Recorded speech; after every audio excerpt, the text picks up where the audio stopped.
কাৰ্বি আংলঙৰ পৰা কয়লাটো আৰু একেবাৰে টোটেলি মানে বন্ধ কৰা হৈছে।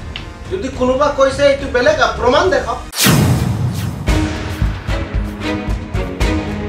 কাৰ আইন চলে কাৰ্বি পাহাৰত?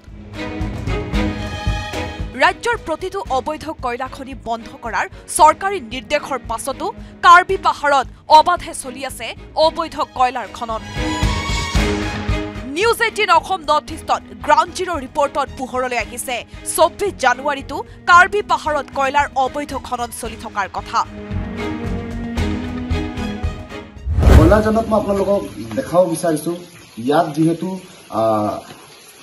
চৰকাৰৰ ফালৰ পৰা কৈছিল যে কোনো ধৰণৰ অবৈধভাৱে কয়লা খনন হোৱা নাই, কিন্তু আজি আমি আকৌ দ্বিতীয়বাৰ আমি আকৌ দেখাব আহিছোঁ এই কয়লাজনক। ইয়াত 4টা হল আছে, মই সহযোগী মই দেখাবলৈ মই অনুৰোধ জনাইছোঁ। 4টা হল আছে ইয়াত, এই 4টা হল আপুনি দেখা পাব কেনেকৈ। এইটো হ'ল 1 নম্বৰ হল আৰু দ্বিতীয় হল, এইটো দ্বিতীয় হল আপুনি দেখা পাইছে, এইটো দ্বিতীয় হল আৰু লগত এই চিৰি আৰু তৃতীয় হলৰ লগতে এইটো চিৰি কেনেকৈ শ্ৰমিকসকলে কেনেকৈ উঠি যায় এই লগত চিৰি, আৰু এইটো তৃতীয় হল আৰু তৃতীয় হলৰ লগতে এইটো বৰ্তমান মই য'ত বৰ্তমান থিয় হৈ আছোঁ, মই য'ত বৰ্তমান ইয়াত থিয় হৈ আছোঁ, এই মই থিয় হৈ থকা অৱস্থাটো হ'ল 4ৰ্থ হল। উমৰাংচু কাণ্ডৰ পাছতো কাৰ্বি আংলঙৰ প্ৰশাসনৰ গা নলৰাৰ আঁৰত ৰহস্যৰ গোন্ধ পাইছে দল সংগঠনে। কাৰ্বি আংলং বন্ধ হোৱা নাই আৰু কাৰ্বি আংলংটো অবৈধ দেই, এইটোতো ইলিগেল কল মাইনিং। ইয়াত সেই যদি বন্ধ কৰি দিয়ে তুলিৰাম পকেটটো খালী হৈ যাব। কিন্তু আৰু তুলিৰাম পকেট যদি খালী হয়, তুলিৰাম গুণ্ডা বাহিনীবিলাকক খালী পকেট হ'ব। সেইকাৰণে কাৰ্বি আংলং CM তুলিৰাম ৰঙা এইটো কেতিয়া বন্ধ নকৰে, ভিতৰে এইটো পঠাই থাকিব। তেওঁলোকে কাৰোবাৰ লগত আলোচনা বিচনা কৰি তেওঁলোকে পঠাই থাকিব। যদি বন্ধ কৰিবলৈ বিচাৰিলে যে অতি শীঘ্ৰে কাৰ্বি আংলঙত CBI তদন্ত হ'ব লাগে। আৰু দেশ কঁপাই যোৱা উমৰাংচু ট্ৰেজেডিৰ পাছতে আৰক্ষী সঞ্চালক প্ৰধান GP সিঙৰ নিৰ্দেশত ৰাজ্যত বন্ধ হৈছে 263খন অবৈধ কয়লা খনি।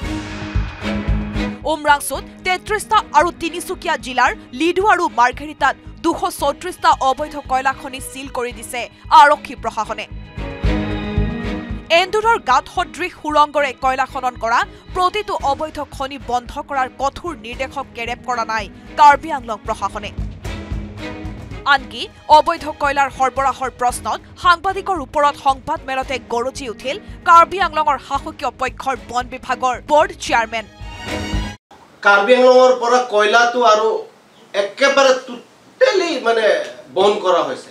যদি কোনোবা কৈছে এইটো বেলেগ প্ৰমাণ দেখাওক।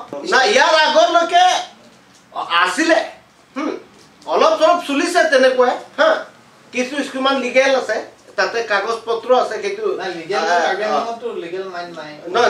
তাৰমানে নহয়। ইয়াতে সেইটো অলৰেডি মানে কিছুমান লিগেল প্ৰচেছতে কাগজত পৰাই লৈ আছে একচুৱেলি। অবৈধ কয়লা খননৰ বাবে শাসকীয় পক্ষৰ নেতাই সাংবাদিকক জগৰীয়া কৰাৰ বিপৰীতে কাৰ্বি আংলং প্ৰশাসনক জগৰীয়া কৰিছে বিৰোধী পক্ষই। যে ডিমা হাছাও এলেকাত এনেকুৱা ধৰণৰ কয়লাৰ অবৈধ খনন চলি আছে, কিন্তু তাতকৈ বেছি ডাঙৰ অবৈধ খনন কয়লাৰ ইলিগেল মাইনিং চলি আছে কাৰ্বি আংলং। চলাই আছে তুলিৰাম ৰংহাং বাহিনীটোৱে।